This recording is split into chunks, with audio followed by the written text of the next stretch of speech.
Commander Zixthala of the hegemony cruiser Void's Edge had seen many strange things in her 40 cycles of service. She had witnessed the birth of stars, negotiated with crystalline beings that communicated through harmonic frequencies, and even survived the infamous Battle of the Crimson Nebula. But nothing, absolutely nothing, had prepared her for the message now flickering across her command console. "Commander," her communications officer, Lieutenant Kretal, announced with barely concealed bewilderment. "We're receiving a transmission from the Sol system. It's from Earth." The bridge fell silent. Earth. The backwater planet inhabited by those peculiar bipedal mammals who had somehow stumbled into faster-than-light travel barely 3 standard years ago. Most civilized species barely acknowledged their existence, treating them as an amusing curiosity at best. "Put it through," Zixthala commanded, her 4 eyes narrowing with curiosity. The holographic display shimmered to life, revealing a stern-faced human woman in what appeared to be a military uniform. Behind her, the blue-green marble of Earth hung in space, but something was different. Massive orbital platforms bristled with weapons that definitely hadn't been there the last time anyone bothered to survey the system.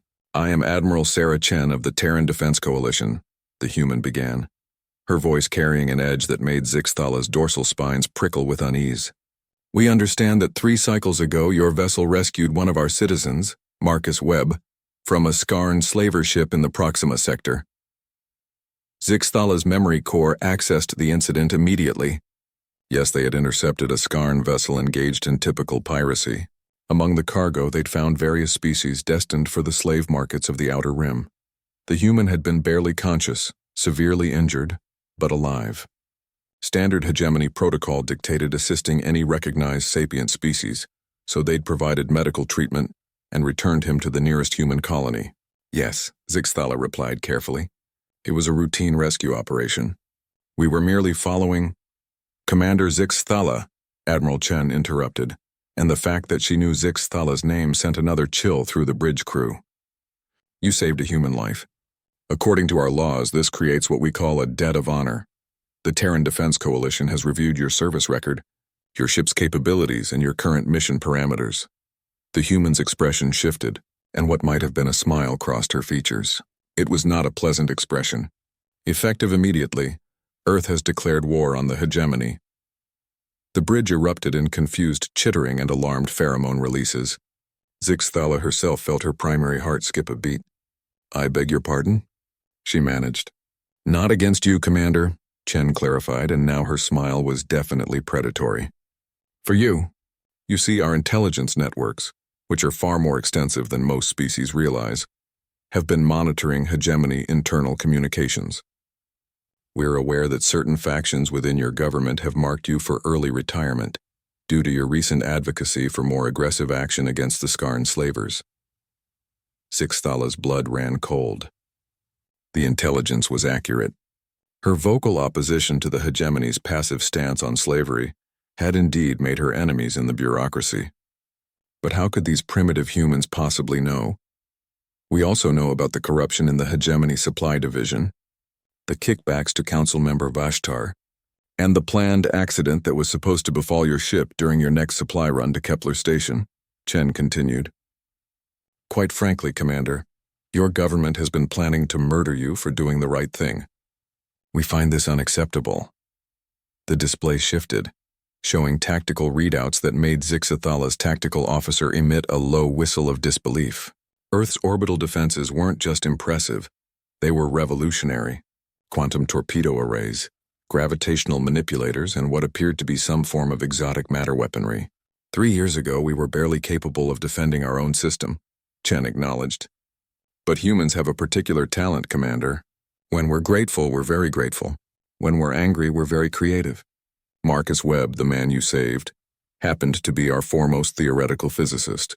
The gratitude of Earth tends to inspire remarkable innovations." Zixthala found her voice. "What exactly are you proposing?" "The Terran Defense Coalition formally challenges the Hegemony Council to trial by combat, specifically, their right to condemn you for your ethical stance.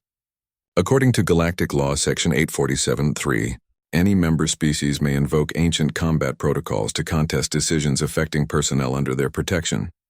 But I'm not under human protection." "You are now." Chen's smile widened. As of 1 hour ago, the Terran Coalition officially granted you honorary citizenship. Congratulations, Commander Zixthala Webb. You're family now. The implications hit Zixthala like a plasma torpedo to the brain. Humans had just declared war on one of the galaxy's major powers to protect a single individual who had shown them kindness. It was strategically insane, diplomatically catastrophic, and it was perhaps the most honorable thing she had ever witnessed. Admiral, she said slowly, with respect, the hegemony has over 4,000 ships. You have, currently, about 300 combat-capable vessels, Chen admitted cheerfully. But, Commander, you're thinking like a traditional military strategist. We're not going to fight them ship to ship.